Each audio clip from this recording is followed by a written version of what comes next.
Article 6 नहीं लगाया गया तो फिर मुझे मुशर्रफ एक विक्टिम लगेंगे, क्योंकि उनकी वर्दी उतर चुकी थी, वो बेयार मददगार थे, तो आपने आर्टिकल 6 लगा लिया, और अगर कोई जिसके पास थोड़ी बहुत ताकत है उस पर आप लगाने से डर रहे हैं। तो ये तो एक टेस्ट है, मैं समझता हूँ कि हमारे निज़ाम का, आइन का। दूसरा मैं ये पूछना चाहता हूँ इरफान कादिर साहब से कि अगर आर्टिकल 6 का रेफरेंस कैबिनेट अप्रूव करती है और प्रेसिडेंट को भेजेगी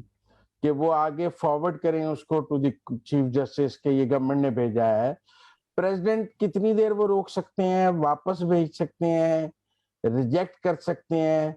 प्रेसिडेंट ऑफ पाकिस्तान की क्या पावर्स हैं इस आर्टिकल 6 के रेफरेंस को ब्लॉक करने में, और क्या किसी स्टेज पर प्रेसिडेंट ऑफ पाकिस्तान के खिलाफ भी आर्टिकल 6 का रेफरेंस मूव किया जा सकता है, क्योंकि इम्यूनिटी हासिल है? जी, आपके दो सवाल हैं। पहला सवाल तो आपका ये है कि आर्टिकल 6 जो है उसको अगर हम मुशर्रफ केस के जुमरे में देखें तो क्या हर जो आइन की जो वायलेशन होती है क्या वो आइन तोड़ने के मुतरादफ होती है कि नहीं होती? तो मेरी गुजारिश आपसे ये है कि हर कॉन्स्टिट्यूशनल वायलेशन या हर आइन से जो इनहराफ आप करते हैं वो आइन तोड़ने के मुतरादिफ नहीं होता। ये डिस्टिंक्शन जो है कि कहाँ आइन टूटा है और कहाँ आइन वायलेट हुआ है, ये आप कैसे ड्रॉ करेंगे? उसका मैं आपको सिंपल मिसाल देता हूं कि एक शख्स जो है वो किसी ओहदेदार को खिलाफ आइन निकाल देता है, किसी सरकारी अफसर को, किसी पार्लियामेंट के मेंबर को, फॉर एग्जांपल इलेक्शन कमीशन ही खिलाफ आइन किसी को डिस्क्वालीफाई कर देता है या 10 मेंबरों को डिस्क्वालीफाई कर देता है, तो वो आइन तोड़ना नहीं है। इसी तरह कुछ जजेस को निकाल देना वो भी आइन तोड़ना नहीं है। सो जनरल मुशर्रफ ने अगर ये वाला टेस्ट अप्लाई करें तो उस तरह से आइन नहीं तोड़ा, क्योंकि जनरल मुशर्रफ ने जब पूरी गवर्नमेंट को ओवरथ्रो कर दिया था तो उसको तो अदालतों ने कहा था कि जी वो तो बिल्कुल आइन के मुताबिक हुआ है, और उस वक्त के जो सुप्रीम कोर्ट थी उन्होंने प्रिंसिपल लगा दिया था कि हम लॉ ऑफ नेसेसिटी से हट गए हैं, हम तो अब फॉलो करेंगे लैटिन का मैक्सिम का जिक्र करते हुए उन्होंने कहा सैलिस पॉपुलाई सुप्रीमा लेक्स, कि यहाँ हम वेलफेयर ऑफ द पीपल देखेंगे, that is the supreme law. तो बावजूद के जनरल मुशर्रफ ने पूरी हुकूमत और पूरी असेंबली को एक्स्ट्रा कॉन्स्टिट्यूशनली घर भेज दिया था, उसको उन्होंने लीगलाइज कर दिया था। तो इसलिए जब जजेस को निकाला गया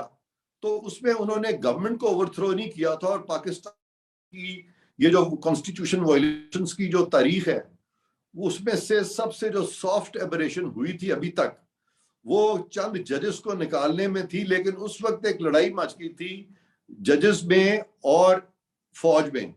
उसका नतीजा ये हुआ था कि चौधरी साहब जब बहाल हुए थे तो वो वाली जुडिशरी जो थी वो हाइपर एक्टिव जुडिशरी थी और वो बहुत ज्यादा ओवररीच का शिकार हो गई थी, और उन्होंने चंद जजेस के निकालने पे जनरल मुशर्रफ को यहाँ तक कहा कि अब इनको तो सजाए मौत तक अदलिया ने उस वक्त उनके लिए अनाउंस कर दी थी। अब अगर आज का इस केस का मुवाजना हम उससे करें तो थोड़ी देर के लिए अगर उस फैसले को हम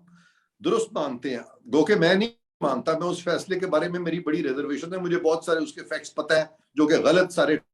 हुए हुए हैं, लेकिन थोड़ी देर के लिए अदलिया की यही मान लेते हैं नजीर के जी जनरल मुशर्रफ के साथ 30 जज निकालने पे ये हुआ था, तो फिर अगर 30 जज निकालने पे ये हुआ है तो फिर पार्लियामान को अगर अकलियत जो है वो पूरी पार्लियामान को हाईजैक कर ले और पूरी लेजिटिमेट गवर्नमेंट को इलेजिटिमेट लोगों से उसको सब्स्टिट्यूट कर दिया जाए तो ये तो फिर उससे बहुत बड़ी चीज है। तो उस नजीर को अगर सामने रखे तो ये तो फिर बिल्कुल हाई ट्रीजन बनता है। तो ये तो आ गई इस पे एक बात। अब आपका जो दूसरा सवाल था वो ये था कि अगर काबीना जो है वो ये मामला सदर पाकिस्तान को भेजती है तो मेरा नहीं ख्याल कि ये मामला under the rules of business सदर पाकिस्तान को जाएगा, क्योंकि ये जो सेक्शन 3 है इसका हाई ट्रीजन एक्ट ऑफ 1973 का, उसमें साफ तौर पे लिखा हुआ है कि फेडरल गवर्नमेंट जो है वफाकी हुकूमत ऑथराइज करेगी। सो ये ऐसा मैटर नहीं है जिसमें कि कोई रस्मी एडवाइस दी जाएगी सदर पाकिस्तान को और फिर सदर पाकिस्तान जो है उसको लेके बैठ जाएंगे 10 दिन 15 दिन 20 दिन। बहरकैफ अगर ये एडवाइस सदर को जाए भी कोई भी एडवाइस, तो ये सदर का डिस्क्रेशनरी डोमेन नहीं है। सदर को उससे अगर एग्री नहीं करते कुछ दिनों के अंदर अंदर, तो ऑटोमेटिकली गवर्नमेंट फिर उसको नोटिफाई कर सकती है। तो ये कोई ऐसा प्रॉब्लम नहीं होगा अगर उन्होंने फैसला कर लिया। लेकिन मैं यहाँ समझता हूँ, आज फवाद चौधरी साहब ने एक स्टेटमेंट दी है, उन्होंने कहा कि अगर आप इस तरफ चल पड़ेंगे तो सर जो है वो कम पड़ जाएंगे, सॉरी उन्होंने कुछ कहा था कि रस्सियां जो हैं कम पड़ जाएंगी और रस्सियां कम पड़ जाएंगी और सर ज्यादा हो जाएंगे। तो उनके मैं सिर्फ ये गोश गुजार करना चाहता हूँ कि हमें कतन जरूरत नहीं है कि हम रस्सियों से सरों को लटकाना शुरू कर दें। वो तो वहां उम्र कैद लिखा हुआ है, हमने जरूर लोगों को फांसियों पे लगाना है, क्योंकि ये जो एक अनकॉन्स्टिट्यूशनल की चीज की है, जो फ्रॉड किया है सुप्रीम कोर्ट के मुताबिक कॉन्स्टिट्यूशन के साथ, इसकी अगर सजा उम्र कैद भी दे दी जाए और किसी का सर ना काटा जाए या उसको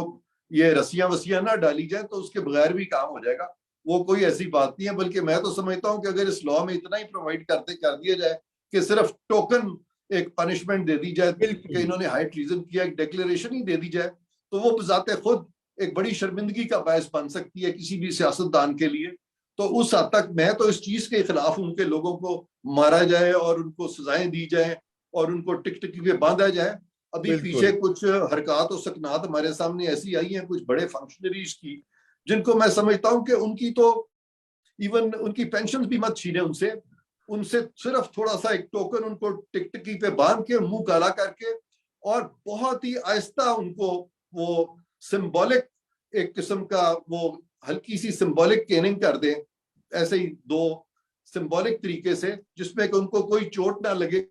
तकलीफ ना हो। तो बदनामी जो है उनकी के मुंह काला करके उनको वहां लेके आए हैं लोगों के सामने, वो बजाते खुद बहुत बड़ी बदनामी है। हाँ, लेकिन इरफान साहब अडियाला की 24 घंटे 48 घंटे की सैर भी होनी चाहिए ना, पिकनिक होनी चाहिए अडियाला में, जबकि बाकियों को तो तुसी हाय लाल आगे पूरे मुल्क च एक हिस्ट्री बना देती है। तो अब यहाँ पे जो है ये जो गेटिंग, अब देखे ना, मैं सॉरी मैं